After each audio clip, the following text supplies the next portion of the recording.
Hello, ladies and gentlemen, and welcome back to TEW 2016.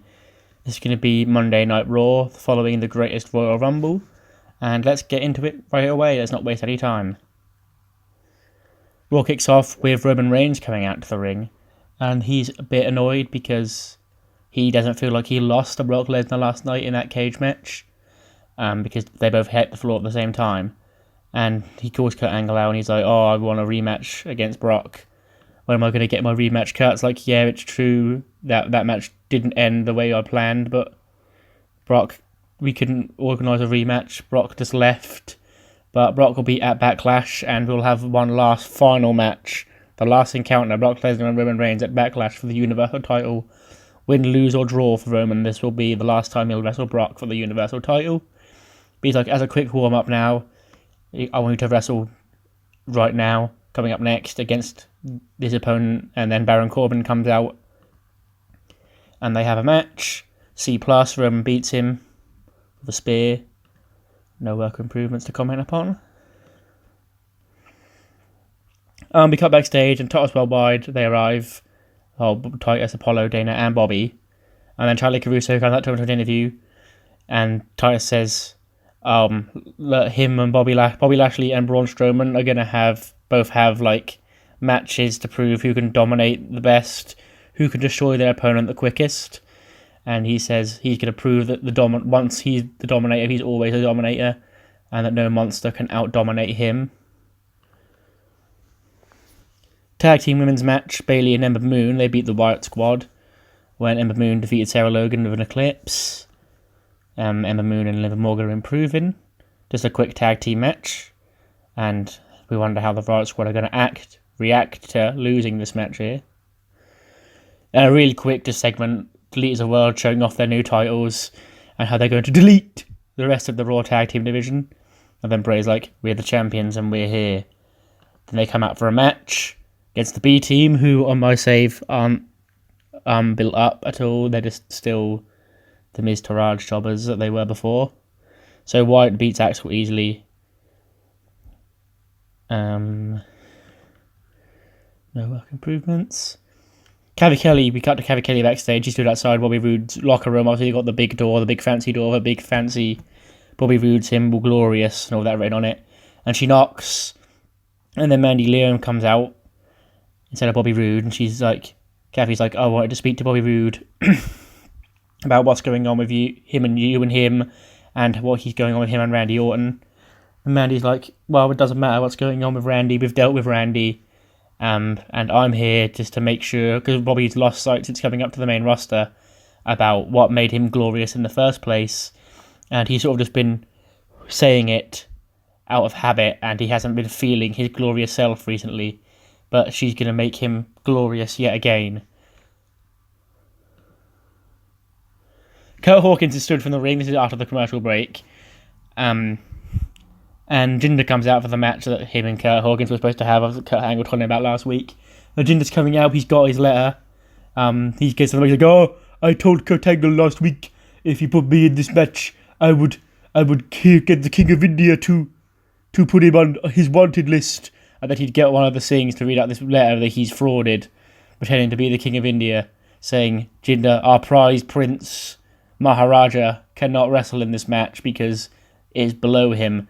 Kurt Angle himself would come out to the stage. He'd be like, "No, I'm not for you're wrestling Kurt Hawkins.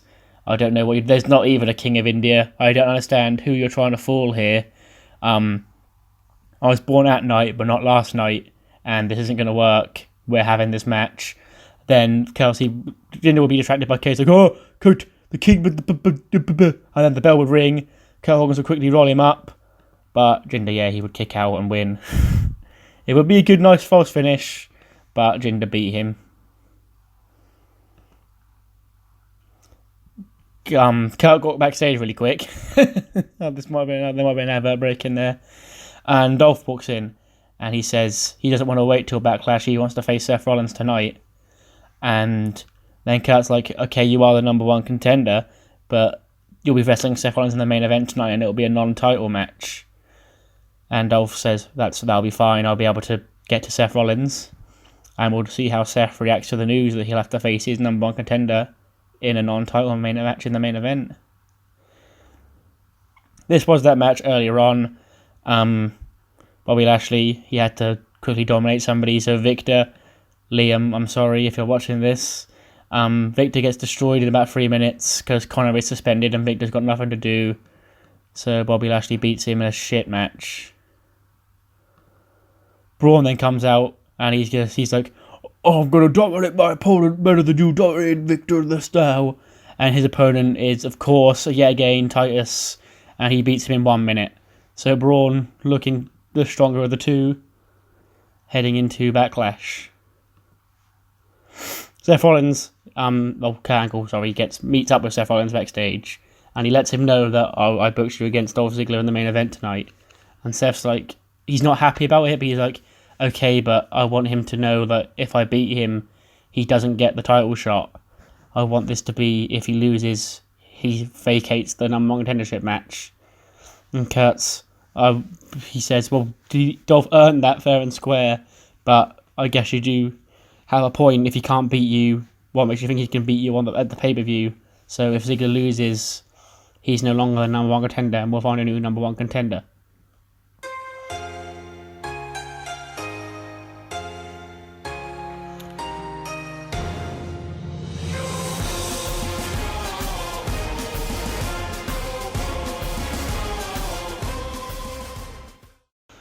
But they come out to the ring, they're not happy after they lost to the Deleters of Worlds at the Greatest Royal Rumble last night.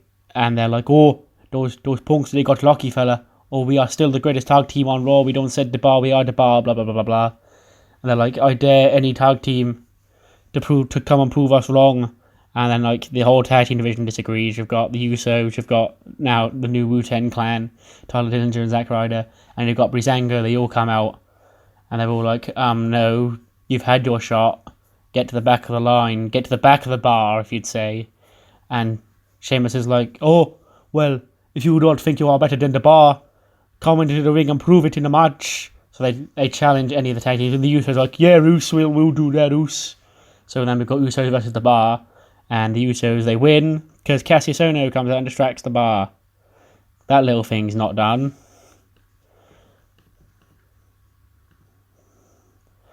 We cut back to stage. The Riot Squad, they're not happy that they got beat earlier on. And they see Mickie James in the locker room because she's just back there because she's not wrestling tonight. And they just attack her for no reason because they're just angry that they lost. They don't smash her ankle in like they did to the other women. They just beat her up and leave her laying because just to take their frustrations out after losing.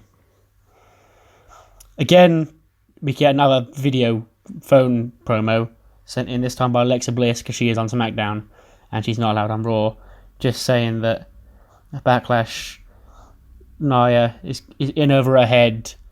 She's a bully. She's not talented. She sucks. And Alexa will bring Raw's women's title over to SmackDown in the ultimate act of humiliation. Quick match, just need to fill time. Chad Gable beats Goldust. Gonna give Gable another win because he did lose to Ziggler, and I want Gable not being booked like a joke because I do have a plan for him.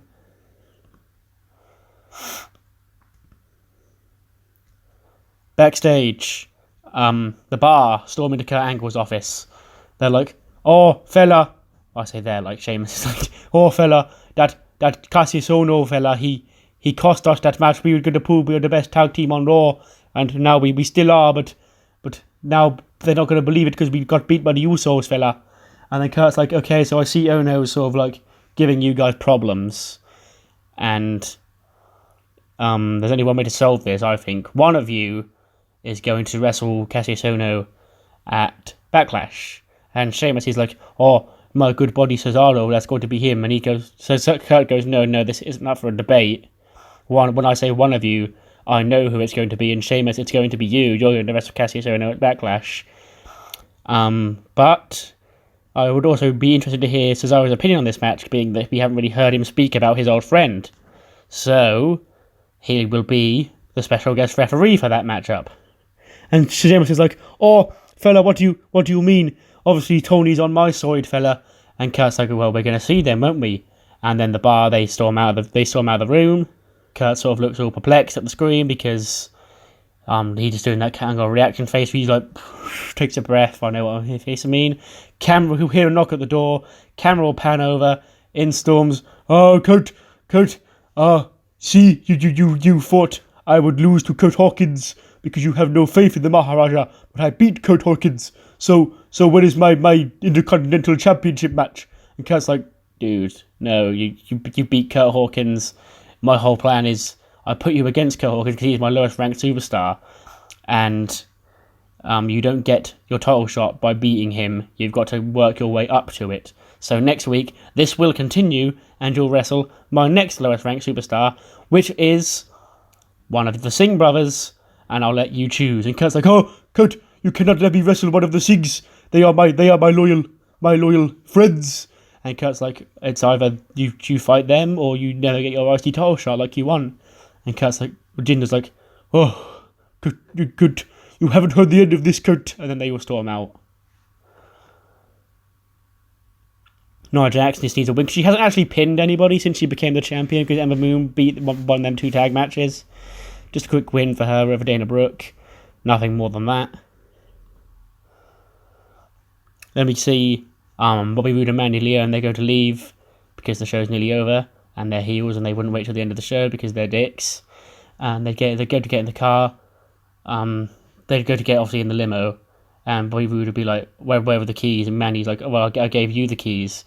And Bobby Roode lost the keys, and he's jumped from behind by Randy, and they have a brawl in the parking lot. We wouldn't smash anyone's head if we would open the glass windows, but it would be like Randy and Roode having a brawl, and then like halfway through it, Mandy Leo, and she'd pull out the car key, she'd find him in her bag, open the door, Roode would jump in, and then they'd drive away with Randy. Well, I don't know, throw in something at him. Main event. T-. Dolph Ziggler defeated Seth Rollins by a fast roll-up. But he broke something. So maybe he's not going to get his title shot after all. Yay, I love injuries. Okay. Now let's quickly see how bad this is. Oh, wait, I've got booked main event. Okay, then, so I'll book main event off screen, and I'll let you know the extent of Dolph Ziggler's injuries on SmackDown. See you guys then.